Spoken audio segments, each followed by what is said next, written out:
June 16th marked a decade since Donald Trump first rode down that escalator to announce his candidacy for presidency of the United States.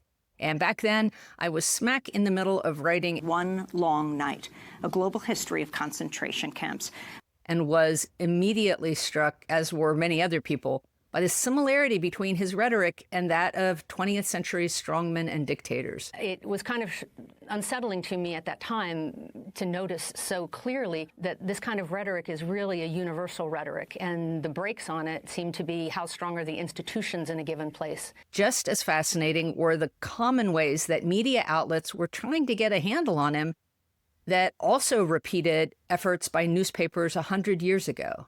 I began to post links to historical newspaper articles back then. There were many of them, including one by Joseph Chaplin, who wrote in pages of the New York Times 3 years before Hitler came to power. Apparently, it matters little to his followers what he says. Their chief concern seems to be how he says it. What he says may not appear true to those who know better, but to those who like it, it is not without its logic. Journalist Miriam Beard noted that Hitler was drawing comparisons to Machiavelli, but she noted that others might be more inclined to mutter Barnum und Bailey. Under the subhead, A Mellowing Viewpoint in the Times in 1932, this passage appeared. It is beyond doubt that as the party is moving toward power, the sharp edges of many of its views are becoming blunt. Even though Hitler refused to submit to cross-examination the other day on the ground that the lawyer of his opponent was a Jew, his speeches no longer bristle with pointed references to the anti-Semitic cause. So all that's just to say that newspapers have been struggling for a long time over what to do with people like Trump. It's like I can't tell if this is politics or if this is just PR from a celebrity. Before the 2016 election itself, when people who were alarmed by the similarities between Germany and the U.S. asked me if we were already effectively in Nazi territory, I would clarify some of the differences that still existed beyond the really central and critical fact that the U.S. did not currently have a network of death camps killing millions of people. And in 2016 on Twitter, I wrote that the similarities were lining up more, but there were still key differences. Assassinations, I had said, became really common in that era and helped to destabilize the political situation in Germany. In addition, U.S. militias, while clearly sympathetic to extreme right politicians in America, they had not yet coalesced into a kind of Praetorian Guard for Trump, or made their way into the streets en masse to commit violence in his name. Anger surrounding Donald Trump's presidential campaign reaches a boiling point in Chicago.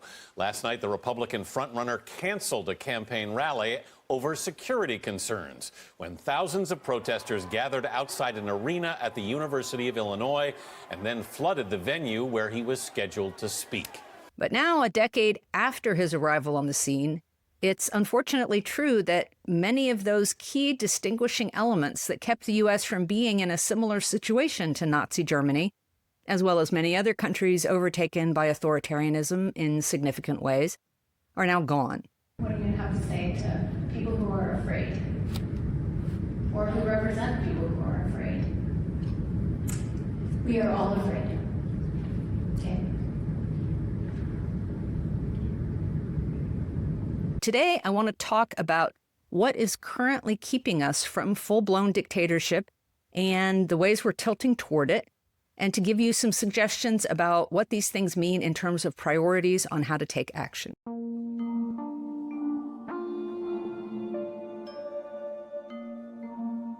While the U.S. does have a long history of paramilitaries and vigilantes, and Trump clearly received the support of most of the extreme right wing in America early on. I think from the point of view of the radical right, Donald Trump has been playing a careful little game of footsie with them since the very beginning of the campaign. That's different than having individuals responding to his agenda and ready to do his direct or indirect bidding. Which one of these tanks do you think we should send to Los Angeles? I think we should send all of them. As I said, before coming to power, Adolf Hitler had paramilitary backing that Donald Trump simply lacked when he arrived on the scene in 2015. I know nothing about David Duke. I know nothing about white supremacists. In the months ahead of the 2016 election, when people asked how deep the Nazi parallels went, I suggested things weren't looking great, but I noted that during 7 weeks of pre-election violence in 1932 Germany, 72 people died and nearly 500 were critically injured. We saw those deeper connections with paramilitary types begin to form in concrete ways after white nationalists came out in Charlottesville in 2017. That's why we voted for Donald Trump, because he said he's going to take our country back. And Heather Heyer was murdered. You had many people in that group other than neo-Nazis and white nationalists, okay? And the press has treated them absolutely unfairly. By October 2020, bonds were strengthened when Trump, invited to condemn white supremacists and militia groups during a debate, communicated directly to the Proud Boys, telling them to stand back and stand by. Certainly, there were responses like Kyle Rittenhouse's man on a mission, crossing state lines and bringing a weapon to a Black Lives Matter protest in what looked very much like a goal of shooting protesters. But it took until January 6, 2021 for us to see how the shift among whole groups of extremists might result in not just intermittent killing on the streets or violence at a campaign event. You'll never take back our country with weakness. You have to show strength, and you have to be strong. Invade the Capitol building. Do the right thing. Take the Capitol. But an assault on the Capitol building in an attempt to derail the transfer of power to keep Trump in office. Since his return, we are seeing distinctions between ourselves and authoritarian nations collapse further. He may be prosecuted also for having given false reports on the attack in Iran. The assassinations and attempted assassinations in Minnesota in June were a tragic indicator of our political fabric unraveling. Thousands turned out at the Minnesota Capitol on Friday, where the couple was lying in state. Next to them, their beloved dog, Gilbert. The golden retriever was severely wounded in the attack and had to be euthanized. I'm sad and I'm angry, and I wanted to come and stand quietly for a moment and appreciate them. Yet the U.S. is a vast country with a population in the hundreds of millions. And with the attempted coup that was foiled in 2021, the government began prosecuting those active in the effort, which overall discouraged further violence of that kind during the Biden administration. It wasn't that Trump lacked a mass of supporters willing to carry out his bidding in a police state. The issue was that they didn't yet have the police state. They didn't have the means and the organization to act. The institution themselves had not become fully complicit.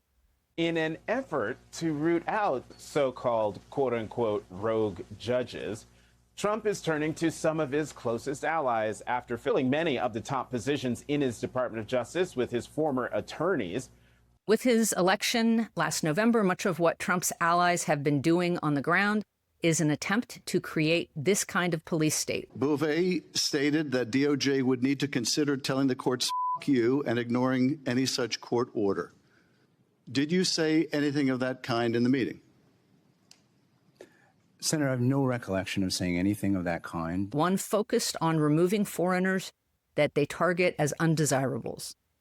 But they also want to use that police state to crush internal dissent. We're going to be celebrating big on Saturday. We're going to have a lot of, and if there's any protest that wants to come out, they will be met with very big force.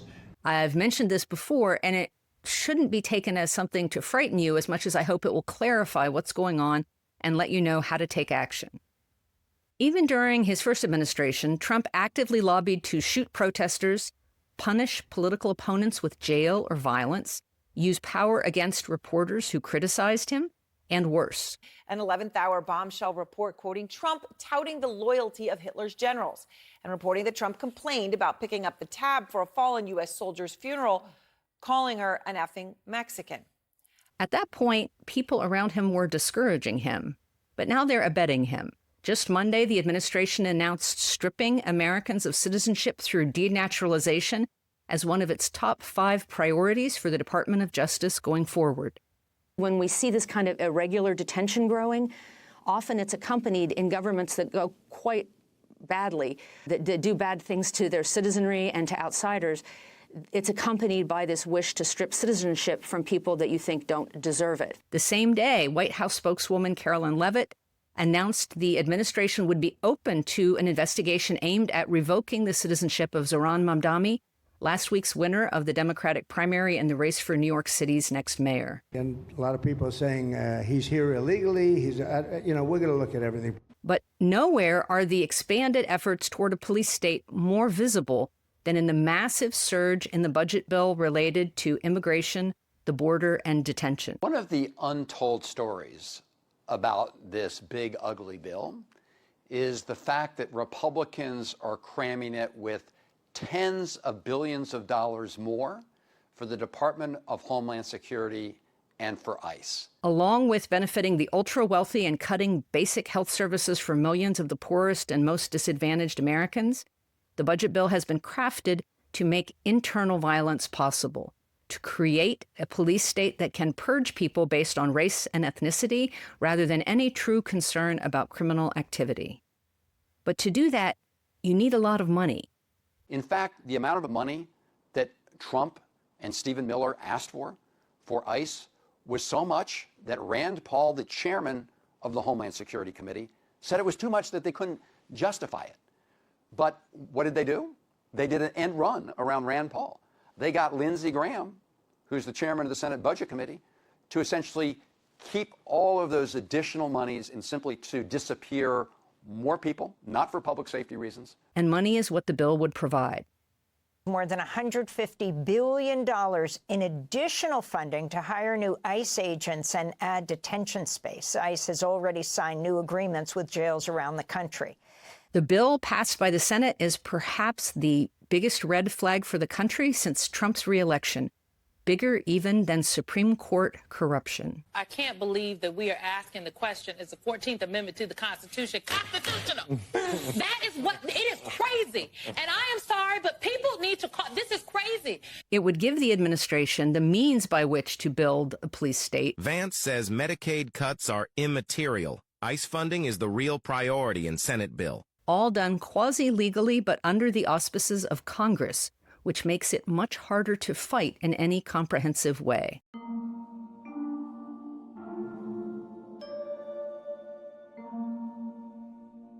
In 1937, 4 years into Nazi rule in Germany, Chief of German Police Heinrich Himmler lamented the challenges of surveilling so many enemies of the state. What does it mean, putting a man under surveillance? For that, I need at least 3 officials per day. There are 24 hours in a day. These 3 officials need 2 cars, because if the fellow is at all clever, he'll leap from one streetcar to another. So it can't be done without 5 officials. This line of thinking was his core argument for maintaining and expanding the German concentration camp system. Himmler wanted to keep people seen as threats to the public safety in concentration camps indefinitely. In the same talk, he gave a careful explanation about how the camps are not cruel or sadistic, despite what outsiders were saying, but were instead havens of restraint, cleanliness, and discipline. In Trump's second administration, though he does not yet have actual dictatorial power, Trump is skipping through the first few years of Nazi rule in terms of what his administration is pushing its agencies to do. They're currently expanding the use of abusive tactics that have been allowed to fester in the U.S. for decades, but which now face little or no restraint on when and how they can be applied. The administration is also looking to expand a vast network of law enforcement loyal to Trump, empowered to kidnap in broad daylight without warrants or identification, and to have the ability to take those they detain and ship them overseas to untraceable destinations for unknown treatment, while building detention camps at home on a massive basis for those targeted by the government. How many more facilities like this do you feel that the country needs in order to enact your agenda of mass deportations? Well, I think we'd like to see them in many states, really, many states. This one, I know Ron's doing a second one, at least a second one, and probably a couple of more. This is basically Germany in the 1930s, in the mid-1930s, to be clear, in terms of what the ruling party wants and is actively working on. And, you know, at some point, they might morph into a system where you're going to keep it for a long time. But, as I've said before, we still have so much power to act in public, and we still have the lower courts on the side of democracy, and it's not yet clear what role the army would be willing to take moving in any large way against American civilians. These things matter hugely, and they put us on a different path for the moment than Berlin in 1937. I would argue that a useful place and time to consider at our current inflection point is Russia in 2016. Russia, if you're listening, I hope you're able to find the 30,000 emails that are missing.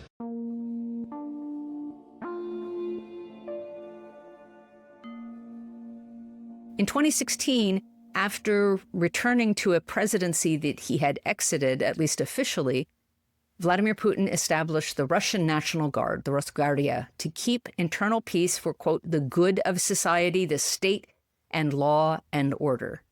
The new force will be led by Vladimir Putin's former bodyguard, Viktor Zolotov, who will report directly to the president. It currently has well over 300,000 members and is several times the size of many countries' armies. I won't get too deep into the weeds here about what Rosgvardia has taken action on and how they've behaved. My main point is that a massive force authorized to commit state violence serving the president directly is a recipe for repression. And I would argue that the existence of Rosgvardia, combined with targeted violence against any powerful leaders arising in opposition to Vladimir Putin, is how he has managed to keep internal dissent from ever being a real threat. The Kremlin spokesman denied the creation of the National Guard is linked to the upcoming elections in September. Although Dmitry Peskov said the new National Guard would take part in suppressing unauthorized protests. Currently in the U.S., the conflation of the roles of ICE, National Guard, and local police are already wreaking havoc. With the proposed number of border agents and detention facilities and law enforcement in the immigration arena already normalizing violence against civilians and support for authoritarian measures from the president, any increase in the budget, let alone a massive one, is by far the biggest threat to democracy in this moment. $45 billion more for immigrant detention, 13 times what the budget is currently. I'm telling you this not to terrify you into crawling under your bed. I'm telling you that this is the mechanism by which Trump and his inheritors could keep a kind of indefinite control over the country. So we need to work on it. They think it's awful. They think it's horrible. And to quote our colleague Charles Barkley, terrible, terrible, terrible. What are we talking about here? Well, let's take a look at the net favorable rating on the big, beautiful bill. A majority of Americans are already against the president's tactics on immigration, as well as his defiance of U.S. courts. More will oppose them as the policies they're enacting now begin to unfold, not only with regard to immigration, but also in the arenas of trade and tariffs and health care. Almost no one wants to see their beloved ice cream vendor deported. They do not want us to go to war with Iran. Even fewer want their grandmother's Medicaid care interrupted. We could see a quarter of all nursing homes in this country close because of the cuts in this bill. And it threatens over 300 hospitals around the country. One of the problems we're facing is that the brutality the current administration is inflicting right now is baked into the system across several recent administrations. The immigration detention system has become a testing ground for authoritarianism. And so you're seeing that in the case of the student detentions, where you have people being targeted essentially for thought crimes. Trump has a big base on which to stand as he seeks to expand his cruelty. But the thing that we have to understand is that for 30 years, many immigrants have been denied due process because of their interactions with the criminal legal system or because they're newly arriving. And so this is really building on many, many years of expanding mandatory detention. We can press back and push Congress to take up its constitutional duties. The number one thing that we hear from members of Congress explaining why they are not taking the position we want is nobody's calling my office about it. I really do believe these efforts can make a huge difference in ways we might not be able to predict even before the arrival of any midterm elections in 2026. But the degree to which things are baked into our system make it such that we are going to have to override our institutional momentum by showing up and making our voices heard against abuses by ICE, against immigration detention, and against the ability of law enforcement to operate in the U.S. as a secret police force, working anonymously and often without warrants. To be honest, very few people in the U.S. at this point face no risk at all. Because retaliation is real. But it's important to see what's going on and assess your own risk clearly. In general, U.S. citizens, cishet folks, white people, and especially white women have the most cover. Because of rampant prejudice that the public will be encouraged to indulge by bad actors, white women over 35 or 40, so basically me, we are the hardest for law enforcement to abuse with impunity. That can give us some guide on what kinds of tasks we might be able to take on. And honestly, the administration is still several months from having everything in place, but they're working quickly. Look at the speed with which what they're calling Alligator Alcatraz is being promoted as being ready to go.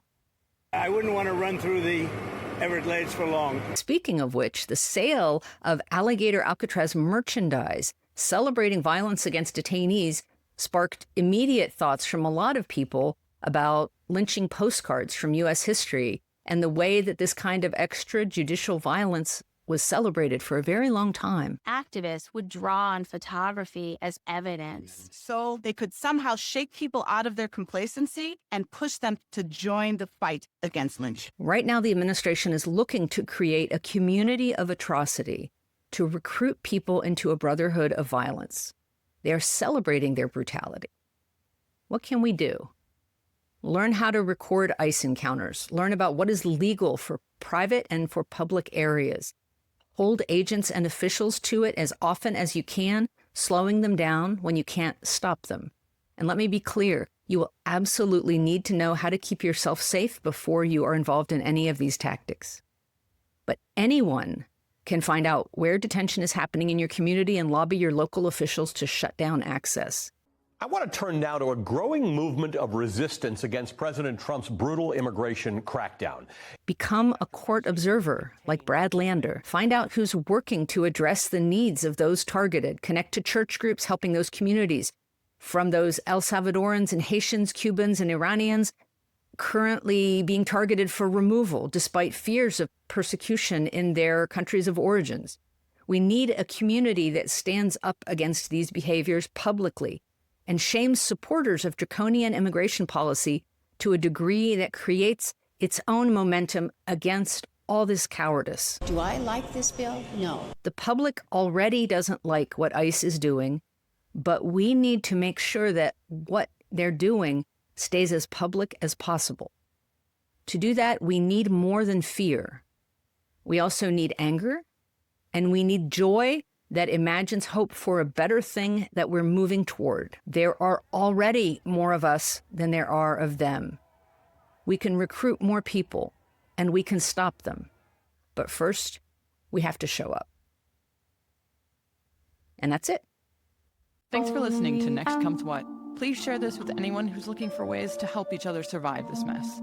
To support this podcast, please subscribe at AndreaPitzer.com and consider giving Next Comes What a 5-star review where you get your podcasts.